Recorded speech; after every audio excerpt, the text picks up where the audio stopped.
subscriptions. Very fun stuff, very interesting stuff. You know, subscriptions, people used to be averse to subscriptions. I think back in the day when we had a company I was working with, part of, we had brought subscription games to mobile phones. So for $1.99 a month, you would keep a game on your phone. It was an amazing thing, early days of mobile phones, and it really worked. Then later, people started kind of pushing back against subscription. Why do I want to get trapped in a subscription? Partly because cell phones were on a subscription plan. It was kind of bad. Free phone, but you were trapped into a subscription for 2 or 3 years. Remember a 2-year, 3-year contract? It was a subscription. But it's also really kind of a lease in there. And then it came to music and other things, and suddenly people said, now wait a minute, maybe it's cheaper if I just am on the subscription as long as I'm not locked in. And that's exactly where it went. Well, check this out. Very, very interesting thing. I want to take a look here. Pop this first chart up here. This is Vail, Colorado. They started selling lift tickets on a subscription pass, like an annual pass, subscription pass. And check this out. Originally, when they put this in place, it was 2018. And they had, it cost about $579 in 2000, back at the start. And there was only a few people that were using it. And this goes back, 2018, it really, as you're going to see, there was an inflection. But the original start, let me rephrase, was 2008. And when they started 2008, they immediately got about 1/3 of the skiers to say, hey, this one-time fee on a renewal is very interesting because I ski so much, it makes economic sense. And then it also guaranteed that next year you could renew. So a lot of things came together. And what was interesting is it was known as the Epic Pass. You've ever been up to Vail and all the Vail resorts, simply known as the Epic Pass. It allowed you to go places. And then they started adding benefits to it. So think of it the way American Express started adding benefits to the American Express card. I remember when they added Delta to it, you could get Delta miles.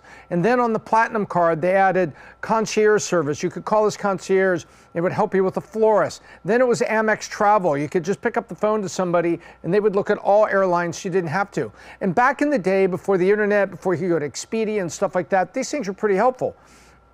So the same thing happened with the Epic Pass. They started adding, hey, if you go to these ski resorts in Europe, and people that had big money, that maybe had a house in Vail, would often ski at other places. And so they said, hey, it's good over there too. So the beauty of it was it gave you a lot of benefit, and they were focusing on the benefits they wanted you to renew. And what was really interesting about it, it was actually really good for the ski resort. So fast forward to 2023, the Epic Pass is $900 a year per person. So this is real dollars now. This is real, and it's used by 72% of the skiers. What's interesting is if you add this up, so you get an Epic Pass for $900 for the whole season. But if 2 people, I looked this up, 2 people coming up this weekend, and we're here first weekend in March. So we're getting dangerously close to spring skiing. But March 1st, 2nd, going to be this weekend. I looked up 2 people, 2 days, Vail, and ready for this? A 2-day lift pass for 2 people, $1,136. So if you went and skied twice, that would be almost $2,400. Or 2 Epic Passes for $918. So you're almost $500 ahead if you took 2 2-day trips with a companion to Vail. Get it? And when does Vail get the money? Renewed subscription at the beginning of the year because you want the Epic Pass. And so now you have a high percentage using it. Now, why is this good for Vail? Let's think about this. Why would Vail want to do this? Why wouldn't they just want to get the dollars? Why would you trade $1,800 for $2,400? Because I just described the difference there. Why would you make that trade? Well, predictable revenues. And when you are in business and vacation, you never know when a COVID or thing's going to happen. And predictable revenue is good for you to get loans with your bank, for you to refinance loans that you already have, to bring in financing partners. Predictable revenue is everything. It allows you to be presented as a more stable business with a predictable revenue flow that people now are going to be very more amenable to make the investment or do business with you. And so what it also does, if it's a lean ski season and the weather is bad one year, it actually is a little bit more benefit for Vail if you only took one trip because the snow came late, there wasn't a big snowpack, and it was kind of a lean year. But you and I look, I paid it because I knew I was going to save money, but the snow wasn't so good this year. You don't blame Vail. You just say, it didn't work out.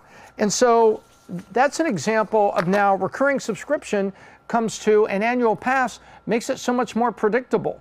So that says this subscription, you're subscribed for the whole year, you don't have to repurchase, and you don't have to pay, those lumps when you come to visit. What's interesting about this, I dove back in, I said, this is an interesting article talking about Vail and talking about stuff like this. Very interesting. Where else has subscription succeeded in a traditional model? And it was right in front of my eyes, and it was one that I immediately knew as soon as they saw the word, Adobe. I can remember paying $600 a year to renew full Adobe Acrobat with all the features so you could edit PDFs, create PDFs, combine PDFs, and do a lot of things that I needed to do.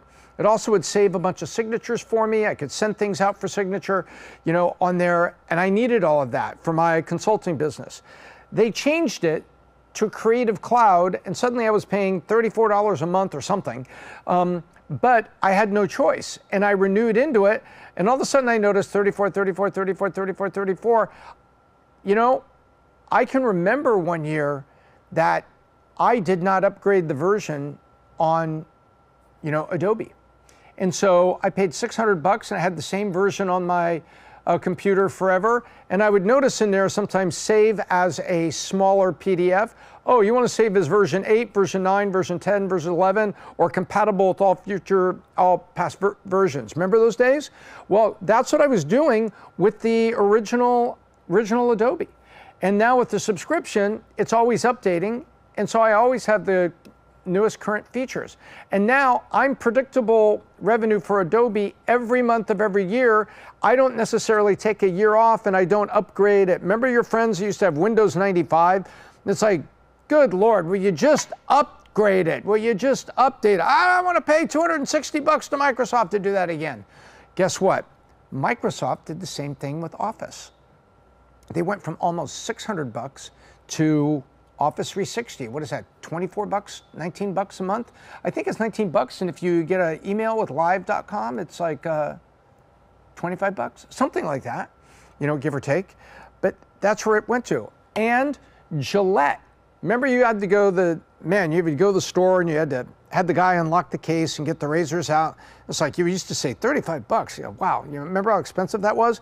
Well, when Unilever bought the Dollar Shave Club and effectively built the subscription, Gillette had to cover. And now Gillette arguably has the best subscription program, along with, what do you just text? You text Blades, B-L-A-D-E-S, to Gillette, boom, you get them. So that worked out. So there's an example of traditional companies like Gillette and Microsoft and Adobe going to a subscription model when their old business model was make people pay for the shrink wrap software. And there you have it. This is how subscription changes businesses, and it can change your business too, perhaps. You might think of it that way. Could people pay, and if you had a landscaping company, would you be willing to ask people to pay an annual rate to cover all these things, pay once, and that way they don't have to pay you every month? Maybe that's the way to do it. That would be an example of how subscription would come to you.